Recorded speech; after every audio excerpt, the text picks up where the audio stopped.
And welcome back to the booth here at Pro Tour Outlaws of Thunder Junction. We're in Seattle, Washington. I'm Marshall Sutcliffe with Mani Devuti. Thank you so much for joining us. And two Northwest guys here. This is our hood. A drive for him, a walk for me, and we're happy about it, I'll tell you that. So we've got in our feature match, Seth Manfield versus Stefan Schütz. And let's take a look at their list real quick here so we can see what kind of matchup it is. We rode along with Seth Manfield. You can see him on the left there. And you just heard some words from him as well about his illustrious career here. So very aggressive, very consistent. He was disciplined in the draft. This is a disciplined build. This deck is going to do the thing that it does consistently. The question for me is, what's on the other side of the table? Because this type of deck has good matchups against slower, perhaps clunkier decks. What do we see here from Stefan? Well, we see a slower, clunkier deck, Marshall. Okay. This deck has power to it. We see Bonnie Paul, you know, arguably the best card in the entire format, all bonus sheets included. We see some of the best uncommons, a Spinewood's Armadillo there. And then we see cards like Double Down, so really trying to get a value engine going out of your Outlaws. We see some counter spells in the Phantom Interferences. This deck has a lot of power. That card under the Phantom Interferences, by the way, that's a Reanimate. So I'm going to present an option to you, Marshall. Turn 2, land cycle that Spinewood's Armadillo. Turn 3, reanimate it back into play. I like it. I like where you're going with it. Let's see if Seth can outrace. The longer the game goes, the worse it's going to get for him in general. He does have some nice tricks up his sleeve with the Coyotes and stuff like that to have some explosive later turns. But if I'm Stefan, I'm trying to prolong this game to get to that card in his hand right there, Bonnie Paul Clear Cutter. As you said, it's basically the best card in the set, and it's going to be very difficult for Seth to beat. Yeah. Forest Swamp, not the land base you're ideally looking at when you want to cast Bonnie Paul that has the double blue. The Hard Bristle Bandit will help with casting that. And for Seth, the first test really is having a 2-drop, which he has those 2 copies of the Peddler, just deciding what he wants to rummage when he plays it. One question for me is how much Seth is going to play around the 2 copies of Phantom Interference that Stefan has when they are represented. He does have a decent number of cards with plot, so using that ability to play around mana left open could be really good for Seth. There's a Hard Bristle Bandit now on turn 2 for Stefan, so that is the type of card that can unlock not only speed, but also each of his 3 colors. Yeah, he did draw a Blooming Marsh, but that is black and green, so still not helping you find that second blue that you're looking for, and he will hopefully have that by the time it is 5 mana time for Bonnie Paul along with that Bandit. And cancel that order. Not going to let you have that one. No, and you know, that wasn't a great turn for Seth, right? He had to tap out to do that, get in for 2. But that being said, he does get a chance to see what's going on here on the other side and recognize that that Bandit's the type of card that can unlock a lot of things for Stefan. And I think Stefan drew Tyrant Score there, so another blue card. His hand is now entirely blue cards and no blue mana, so killing that Bandit really hurt him. Yeah, that was a nice one. Peddler number 2 from Seth here. You see no the Beast white Spawn mana Outcaster. for him. Yeah, sorry, Mani, on the table there for Stefan. Looking to be a brick wall. This is where the combat tricks that Seth was looking for would have been really nice. And instead, a 3/3 holds down both creatures. No attack. And Stefan's at a very nice 18 life right now. Stefan, another forest drawn. Would have loved to be able to curve that Daring Thunder Thief into the beast there just to be able to draw a card here, the Outcaster. But unfortunately, not the case. The brick wall is at least doing his thing, and Seth, also missing a color, has Ride Down in hand, doesn't have the planes for it.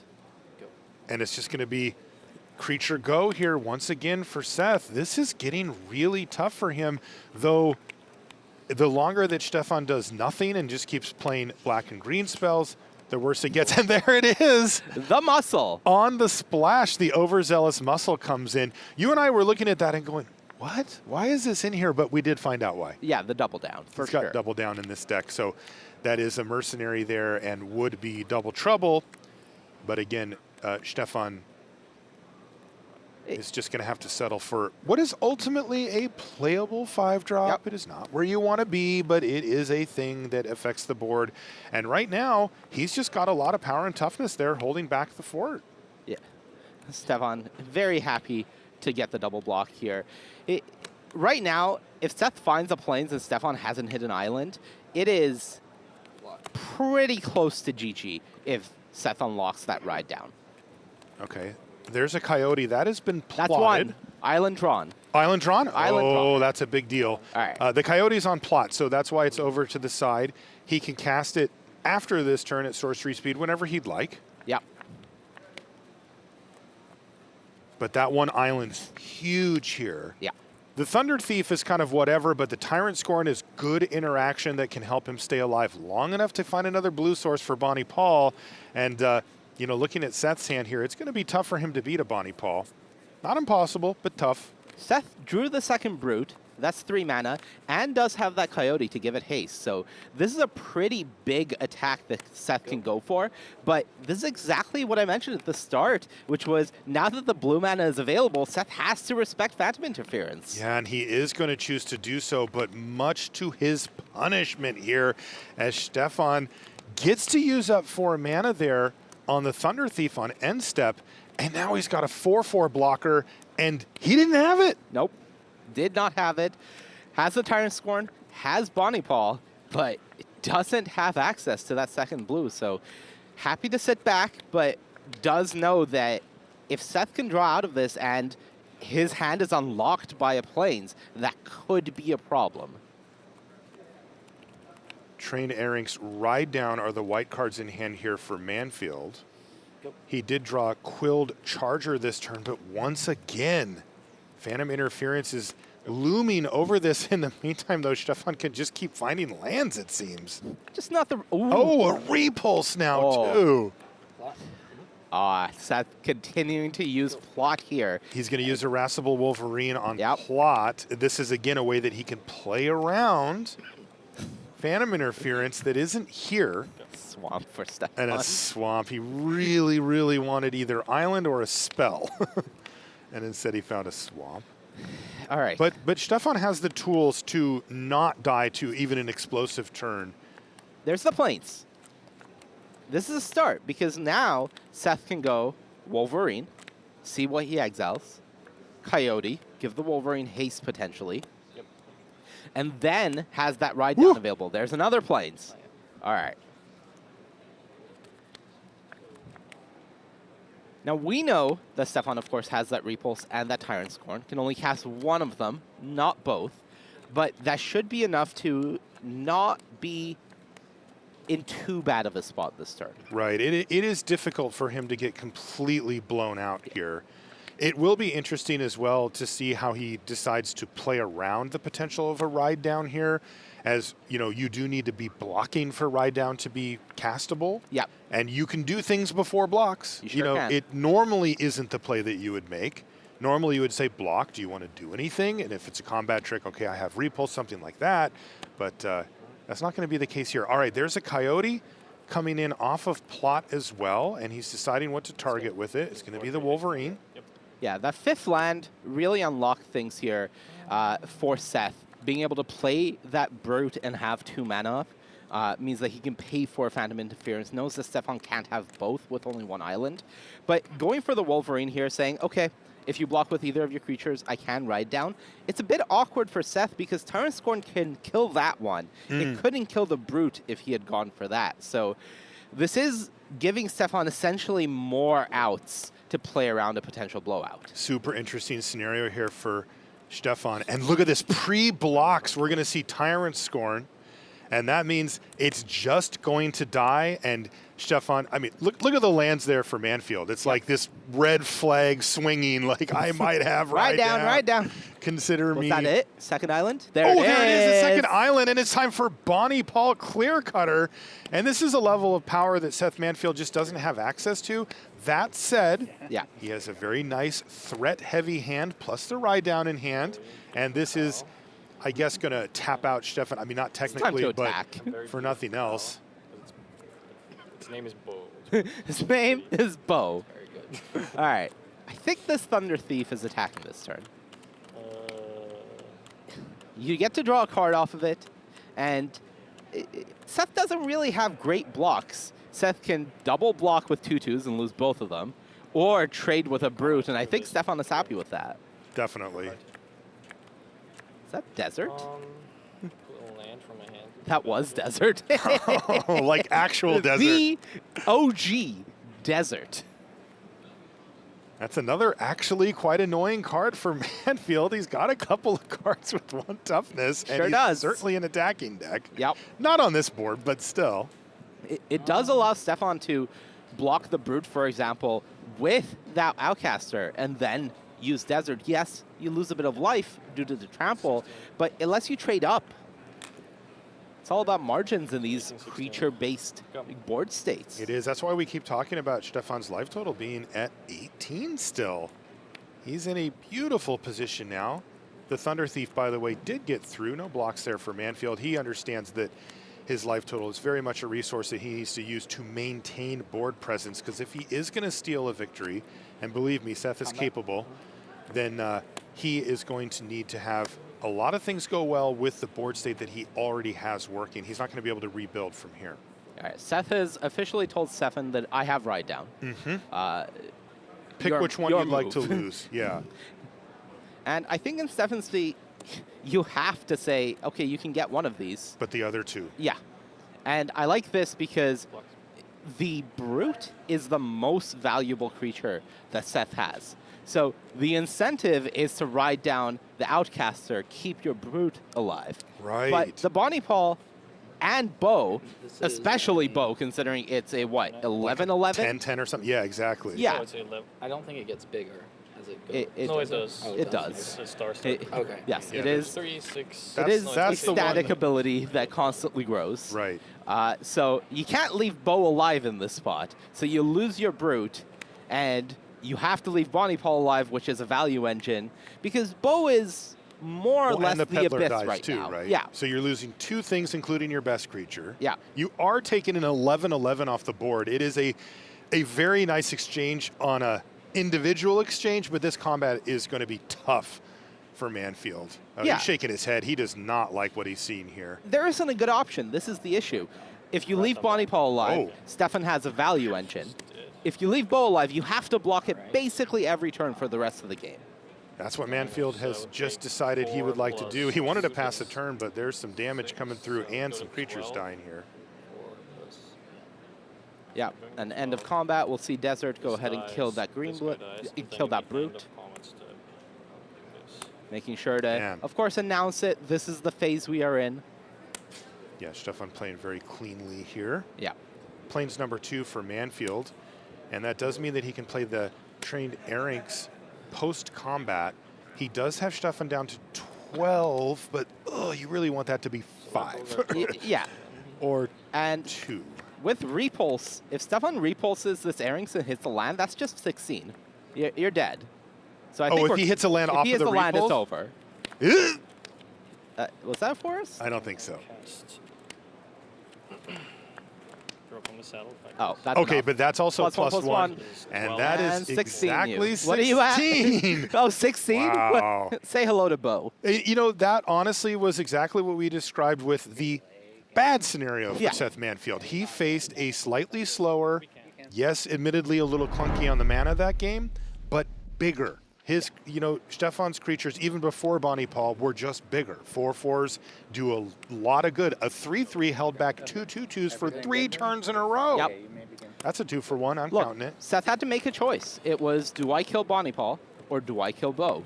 And that was the risk by killing Bonnie Paul is Bo will just kill you. It is that big. Right. You die the next turn, but I mean, if you kill Bo, then you die in 3 turns. Yeah, it's, choose your poison. Right. It's a pretty good hand. Oh, look at this. Ooh. Seth Manfield deciding not to use the rummage ability on the Peddler here. Stefan says, you've got a good hand. Yeah, he's okay. Stefan's All right. hand is pretty good, too. I think this is going to be plot Stingerback Terror from Seth here. Though he could go Mind Raider just to get his treasure immediately and stay aggressive with the Raider if he wants to do that instead. Notably, doesn't have the 4th land in hand, so that may be tempting just to enable him to go Quill Charger or Stingerback Terror next turn. Trigger, get a treasure. Spring Splasher on the battlefield there for Stefan. Steph- Its specialty is committing crimes. Yeah. It may just trade off for something here, though. Yeah. Repeatable Crime Enabler, good. 2 power to trade off, works in this matchup. Close enough. Yeah, we'll take it. It serves a role. And it served its role there. Yeah. Seth does not want to trade off board presence at this point. Yeah, and that's because Seth has the Brute in hand. So Yeah. if he keeps both of these Outlaws alive, he can play the Brute next turn without sacrificing that treasure token. That has value to him. The 5/4 is big. It goes over the board. Stefan's hand, very reactive. You see Throw from the Saddle, Take the Fall, Tyrant Scorn, and Repulse in the hand. So he is ready to react to whatever Seth does. And if Seth's turn is Brute go, Stefan is ecstatic. That's a rambling possum there. Another, you know, these 3/3s, they hold back cards. Yep. They actually do a good job against Seth. Interesting to see also this game, both players hitting their mana, their colors this time. This time we didn't have Seth waiting for white mana for 3-4 extra turns than he really wanted to. But like, Stefan's also in the same position. He's got all 3 of his colors now. Yeah, both players capped out of 3 right now. Seth has that treasure token, but that is a temporary 4th. It isn't going to enable everything in hand. And based on their hands, both players can currently do everything they want to do. What do you think about the Reanimate in Stefan's hand in this matchup? Still think- worth it? I think it's a card I would have considered taking out, but at the same time, having the ability to trade off here and return a blocker for cheap if you need to isn't the worst case scenario. There is definitely a thing to be said for mana efficiency in these tight matchups. Especially with, as we mentioned, colors are all in place, but you mentioned it, Monty, number of lands, 3 for both. And that's going to definitely benefit Manfield as he's able to continually apply pressure and get on the board. If it stayed this way, Manfield would win. Yeah. Now, if Schütz can find a couple of extra lands, then that won't be the case anymore. So Thrown from the Saddle on the Possum. It is a mount. That's a permanent counter. Oh, yeah. So it's a 4/4 now. Not just +1/+1. So now it's large. So Brute down, Yep. and he's stable. This card used to cost 4, Marshall. Yeah, it did. Is that why it's the best green common? Or? It's one of the reasons. Is it the best green common or is it just the best common? Yeah, no, it is both. It is both of those things. You are correct. And you gotta love the discipline from Stefan here, understanding his role in the matchup. He's at 18. Seth has just a 2/2. Didn't attack with a 4/4. He's like, no, I'm good. Every turn that I survive, I get one step closer to winning this game. My cards are just better than yours. Right, and he's looking at his hand. I mean, Yeah. just He's right. He's 100% totally right. correct. Absolutely. Yeah, it's an interesting position here for Manfield because even if he were to get the Possum out of the way, he doesn't have that much to back it up, and being a little bit crimped on mana here has left him in a position where he kind of can't do both. Yeah. And we're going to see the treasure get sacrificed here for the Quill Charger, and then he just has to pass the turn back. Cycle this. And it's just going to be, in this case, a cycle here for Stefan. He just wants to try to hit his land drops. Especially with the Peerless Rope Master now in hand, you really want to hit your land drops. If this Rope Master comes down and Stefan has access to potentially bouncing it with this Possum and doing it again, that could really put Seth very far behind in this Kind game. of create a nasty loop there. Unfortunately for Stefan, it was not a land off the top. He found a It's deep time, mud Marshall. Desperado. Oh, there goes the Armadillo. Is he gonna Reanimated bring it hand, back? he's gonna if Stefan does not reanimate this Armadillo, I will be shocked. Okay. I will be shocked. Sweet. Yeah, it's also effectively impossible to kill given Seth Manfield's Is that it? mana woes at this point. Yeah, You're not going to be laughing for long there, buddy. it has Ward 3. I'm not getting it. It has Ward 3 against an opponent that has red removal Yep. Play and go to 19. white removal that 21 costs to 3. 19. So good luck. Yeah, gain 3 And hasn't life. hit a land drop. So it essentially mitigates 3 of the 7 you're losing. Seth is like, can that get desert? And Stefan just flashes it to him. Sure can. Sure can. But there it is, reanimate. Oh, the combo has been assembled. You mentioned it before, Monty, and it actually happened. Look, this armadillo is insane. Yeah, lose 6, but no problem. Every piece of text on this card is outrageous. And how is Seth supposed to beat even just a 7/7, let alone with Ward 3? Yeah. I mean, that's just what are you going to do? Are you going to ride down it? With what mana? Right. It's Ward 3. Yeah, this is, oof. That's about the biggest stop sign that Stefan could have put on the battlefield at this point. Yeah. And it has reach. You're not flying over it. Right, even the Yep. dragon doesn't Nope. get it done. So the question becomes, at what point does Stefan turn the tables and start smashing? Because he can end this game very quickly, and Seth doesn't seem to have great blocks even Next for turn. 7/7. Stefan currently has Tyrant Scorn and Repulse in hand, and he has these 2 creatures that are severely outclassing Seth's board. I think next turn you're starting to get aggressive. Seth might have to go Nurturing Pixie, pick up my Peddler here, replay it just to try to find land drops, but Okay, he's going to saddle up the Charger. that's Menace. So he's going to say, if you want to double block this, you will lose your Possum. I think it's worth double blocking. Stefan's right. Yeah, Yeah. I was thinking the same thing as he said it. I was thinking, I think it's worth double blocking here because you still get to keep your 7/7. Look, And his life total remaining high is an absolute priority. So now we're going to see the Nurturing Pixie. This gets a counter. rummage again. And just get rid of something to try to find a land here for Yeah. Manfield. It's the Prairie Dog that goes into the bin. And he finds Mountain, says pass the turn back. But he knows he is in dire straits here. Yeah. Stefan doing some really cool stuff with that Reanimate Armadillo plan. I think that island is GG. Having the ability to go Desperado, leave up Tyrant Scorn here, 2/4 shuts down most of the board. Your 7/7 is pressuring your opponent. It's really hard for Seth to come back from the mana that Stefan has access to now. Yeah, the power level, right? This is what we were talking about. Like Seth's deck has been consistent even under struggling mana scenarios, but his power level is just not the same thing as Reanimate an Armadillo. Like these are things that people do in this format. This is not, you know, some miracle that Stefan put together. It's just there's a lot of really good synergies. Yeah, unfortunately for Seth, Stefan's deck just has better cards. Right. And that's, The real question for him is mana. Yeah. Can he get his mana together? yeah, we saw him stumble a lot in the first game. 5/5, right? It's flying. We see this Stingerback Terror hit the battlefield. This is Seth's best card. Yep. Pretty good card. I think Stefan just bounces it here. Return it to your Stefan hand. says that's cute. Yeah. You can put it back in your hand. Missed the crime This trigger. triggers. Oh. And each All right, there it opponent is. must pick up. Caught it just in time. Yep. You got mountain, and ride down. Ah. Sorry. Right, All right, once the ride down's gone, I think this game is well and truly over. Yeah, I mean that's the only thing that he could get under the window of Ward 3.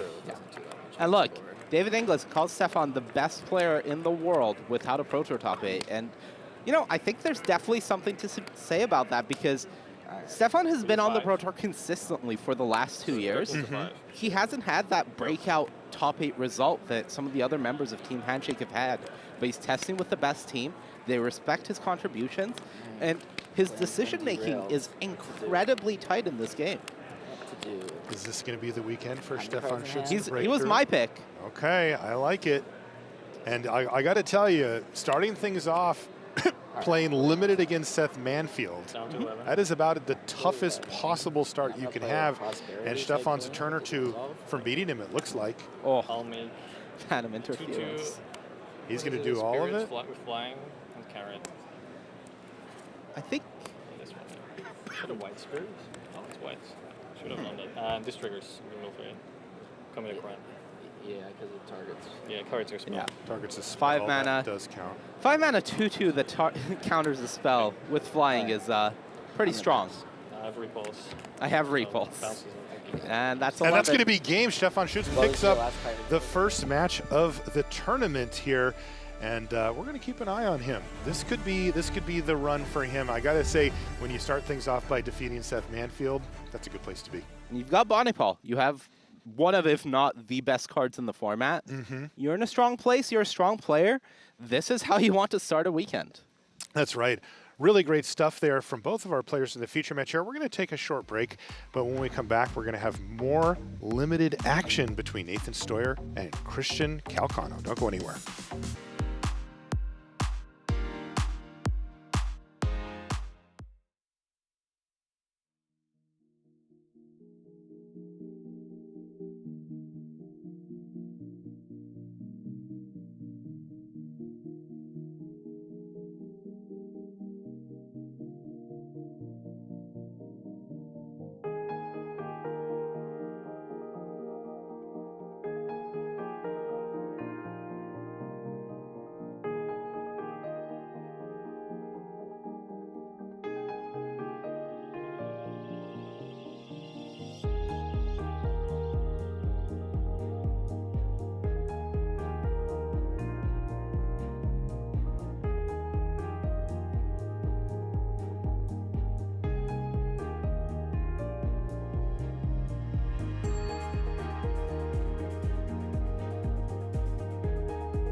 And welcome back to coverage here of Pro Tour Outlaws of Thunder Junction. Marshall Cycliffe with Monty DeVuti. We are in the draft portion. You can see, hey, there's a Brian Kibler out there in the field.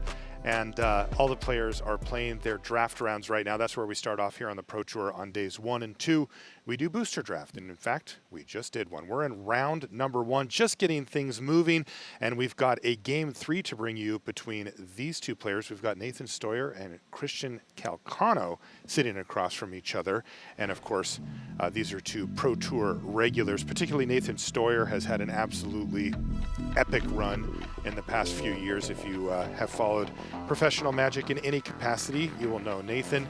And then across from him, though, is Christian Calcano, who, I mean, he was a Pro Tour staple for years and years and years. He pops up now when he can get queued, but, you know, he's an OG vet, as they say in the business. Yeah, he had a very incredible first top 8 way back in Nashville, I believe. One of my favorite moments. Incredible moment, and then had a second top 8 last year in Barcelona where he made the finals, losing to Jake Beardsley. So it's really good to see him back at the pro level and having success. That's right. So we're jumping into game number 3 between these two players.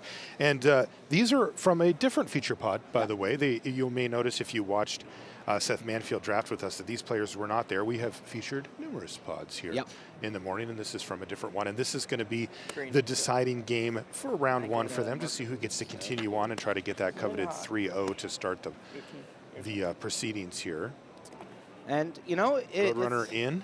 it's funny. This is a bit of a similar matchup almost to the one we just saw.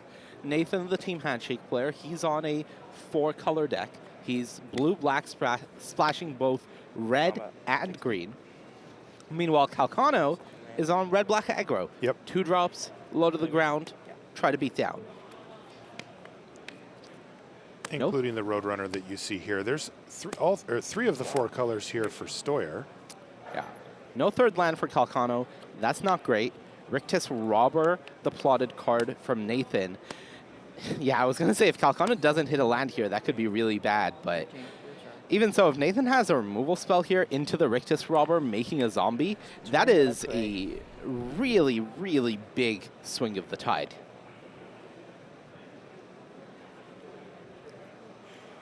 You can see the Rictus Robber there on the side. Such a huge difference whether you can trigger, you know, we call it morbid, Yeah. on a card like that or not. So maybe there's a removal spell here for Steuer, something along those lines. Yes, there is. Not the removal although spell you it want. Exiles. Yep. Yeah.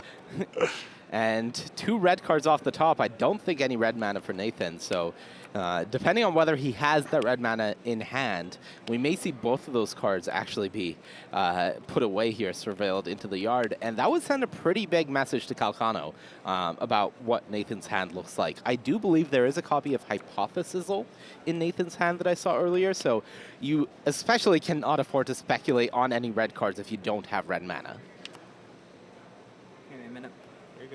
He said, I need a minute. Yep. This is a critical juncture. These are the types of turns, especially with Surveil, where you can put a card on top that can set you up, but if you put the wrong card on top, then you go, oh, now I just can't win. Like, I'm literally dead. Okay. All right, I think with 2 powerful red cards on top, you just play the Robber here. You just got to get it on the battlefield. I don't need a 2/2, I need a blocker. Okay. If you want to get in with this Roadrunner, you got to pay 3 or remove this thing. Obviously, you would love the value, but Nathan says pass. Okay. He has that Hypothesisal. He has a guaranteed way to have something die next turn. But this is coming at the cost of life, which is dwindling. Last game, we saw Stefan was able to keep his life total up and have success against the aggressive strategy. Right now, Nathan is not doing a great job of that. He's going to be, at minimum, at 10 next turn. Right. At best. And here we go. The Black Snag Buzzard coming in as well. That's a mobile homestead to follow up here for Calcano. The only good news here for Steuer is that it doesn't do anything right now. Yeah, the bad news is it is essentially like giving the creatures you play haste by being able to crew it in future turns. Okay, here's the Hypothesisal going on the stack. Now, in order for it to do the 4 damage, Nathan does need to discard a non-land card. He will certainly want to do so here to get the Rictus Robber at full power. That is the reason he didn't cast it last turn, so it's a guarantee. Yeah. Raven down. Make it 2/2. You have to get rid of the discarded? flyer. Yep. Yeah. Stinger down. Dragon down. Stinger back terror again. Very splashable thanks to that plot cost. Just a single red, so it is a splashable card. Do you think he just said, if I have to plot this, it's just going to be too slow this game? I think it's definitely possible. We didn't next see. turn it would be plot, Yeah. and then the next turn it would come in. And the thing is, one of the cards that he did surveil to the top there was Laughing Jasper. And that's probably the card that you want to get down the next turn rather than plotting the Stingerback Terror. So that's 3 turns away for the dragon, and you have 1 red. Homestead. Yeah. Okay, Homestead's going to get crewed. Tap above, trigger the homestead. And let's see if he can hit a land here. Oh. Oh, we'll just have to take a short second here to get back on track there. We do apologize for that. Yeah, interesting way that this game has played out, though. Very much one of those games where Nathan is putting off. He's trying to get as much value as possible and maintain his life total as much as possible before then flooding the board, hopefully with removal creatures, things to gum up the board, where he can be at something resembling a stable life total. Yeah, it's very much Nathan weighing what he knows about Calcano's deck, saying, okay, this is how much removal you have, this is how much burst damage you have, this is how much reach you have, and this is how at risk I feel like I am. if I take this damage to get value.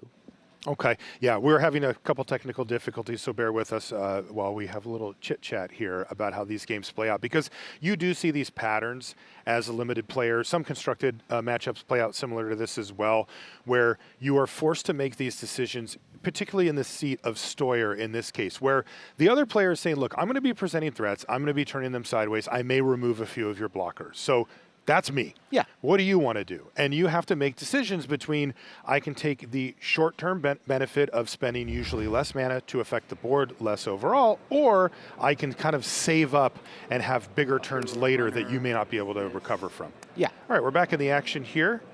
We call it asking questions and having answers. Calcano is the one asking questions here. Nathan is the one that needs to have answers. Looks like Skullduggery is going to break up the block there with the Rictus Robber, so it is going to die. Also, more Nathan damage coming takes through. an extra 3 plus 1 more from the Skullduggery, so down to 6. So now we're definitely in playing with fire territory here for Steuer.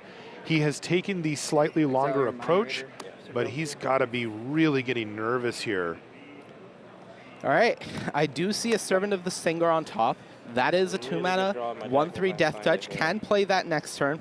Ooh, this is huge, actually, because he had another Consuming Ashes, and there's no threats for Calcano, just the Mobile Homestead. That cannot block on its own, and the Archmage's Newt was the follow-up here. Newt! Are we going to see some Newt action?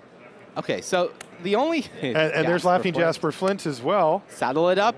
That's a free hypothesis, Marshall. Here we Oh! go. All right, okay. The saddle cost is 3, but if that Newt is saddled, you get to cast the spell for free out of your graveyard. I will discard nothing. Thank you. Draw 2. That was a stop cold. Okay, Hello. now here's the thing. Calcano has a copy of Electro Dominance in his deck. Okay. That can go to the face with enough mana, but he is pretty far away from that enough mana. He needs 2 more lands before Nathan can kill him. So 3 cards, right? 3 cards from your deck. Oh, this is going to be interesting. Uh-oh. There's Electro Dominance. There's 3 cards off the top. None of them are Electro Dominance, but this is going to be really tough for Calc to come back from now. Oof. How much does Steuer have to respect a creature coming down in the Mobile Homestead attacking? I mean, he is at 6. I think you're going to respect it enough. It really depends what is in his hand now. Because you can feel the pressure on Nathan to close out this game, right? Don't wait We're still on around. repeat, right? Oh, do you have an effect? No, I I'm saying drew you for didn't. turn, I thought, didn't I? I don't know. I didn't see you draw for turn. Ah, That's why. I don't know if I did either. Can we do a count or? Yeah, I have no idea. Take a look. Okay. Yes, absolutely. Thank you. Yeah. Okay. Was there anything? That I just saw you upkeep go into effect, the tank you and know. then not do anything. Yeah, you might be right. I literally didn't even think about drawing my cards, so. Have you played a land every turn? So far, yes. Okay. All right. I'm- Magic Did takes a you lot go of first? practice, it turns I out. went Yeah, first. You did. we're I gonna was first. I did not play we're gonna around let one the time. table Started with judge. 7. Toby sort this out with Calcano and So we're on Steuer your turn, as Ethan? they figure out the My turn, situation. 8. And so you weren't on the yeah. play, It's on the so you draw. would have had 8 draw steps. And I drew 4 cards with Hypothesis, Right, and I correct. surveilled twice. So the first one was top twice, the second one was top 1, mid 1. So there's should have minus 8. 5. Okay. Amazing. So you've got 8. Yeah, so you've what got happened here is 15, Laughing and Jasper then Flint you has a triggered have ability an on extra upkeep 4 that cards. Calcano wanted to read it. There was Extra things 5 happening, cards that you and have then access to. it was unclear with 20 if cards Nathan had you have actually access to. drawn Does his that card sound for turn correct? as would normally happen. Is there And anything Calcano said, else wait a that minute, did you? does anything I don't think with you drew your cards? card for the I turn. counted And then all the Nathan cards. said, I don't Alright, know. so let's see if Yeah. there are 20 cards. So now we're counting, 2, 3, 4, and 5, this 6, this is a way to 12, essentially 15, 16, 17, backtrack and recreate what has happened in the game. You saw Nathan say -5. 11, 12, That 13, is 14, 15, 16, in 17, addition to 19. what Okay, the so that count would should be. That would imply that you've not yet drawn a card. There you go. And so Calcano was right. Steuer did not draw a card. He does now. But the fact that he didn't draw a card and was still happy to just proceed with his turn kind of does lead you to believe that he's in a very, very advantageous position. Last Me Jasper Flint left unchecked is a big problem. The Newt is a big problem. Yeah, right now the Newt is not the biggest issue because it's all removal spells in the yard, but All right, now with that stop cold, Nathan is no longer worried about the homestead or a haste creature. Exactly. So we were talking about if he has to respect it. He absolutely does. He takes it out of commission. And you see why he goes for the stop cold as well. That's a crime. So now he can sacrifice that servant of the Singer after dealing damage. That's a demonic tutor. Find whatever card you need. And that means Nathan should feel pretty confident that this game is locked up when he gets to get the perfect answer out of his deck. Wow, Calcano had such a good start, and it fell apart so quickly. Playing out in one of the ways that it can, when we were talking about how one player is going to use their life total as a resource, that was Steuer. He's down to 6, a precarious life total. Trigger. And doesn't seem to matter. Trigger for Here's 2. last being, okay. I think there's another stop cold in Nathan's hand, which would present 8 damage Quite here. lethal. No skullduggery. Calc is at 9. Oh man, this has been a sweet one. We've only caught game 3, but I like what I see here. Yeah, this you can is a imagine cool matchup. this would have been a good back and forth. the Definitely previous can game. see how they got to 3 games. Yeah.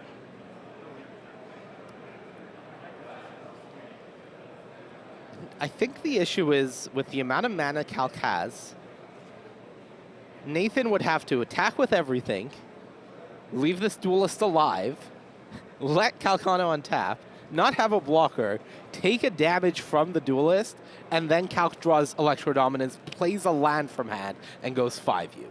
And I don't think any of that is going to happen. Wow, there was numerous contingencies there, Monty. There's a lot of ifs for how Christian Calcano wins this game. Especially considering that Nathan just dug up whatever he wanted from his library. So there it is. This second copy of Out Cold is going to neutralize the last remaining threat there for Calcano. And that means Steuer can pass a turn. And all Calcano can do is extend the hand. Nathan Steuer starts off his tournament the right way, exactly how he'd like, with a victory. With that pretty cool deck there. That was neat. It had a lot going on. Yeah, pretty sweet. And, you know, it's got to be said, both members of Team Handshake taking the win in that feature match area. Good both point. of them not on the traditional 2-color deck. They are getting a little spicy with the splashes here. That's right. Well, that's going to do it for round 1 and our initial draft coverage here from the booth. We're going to take a short break. When we'll be back, we'll be back at the news desk setting up the next round. Don't go anywhere.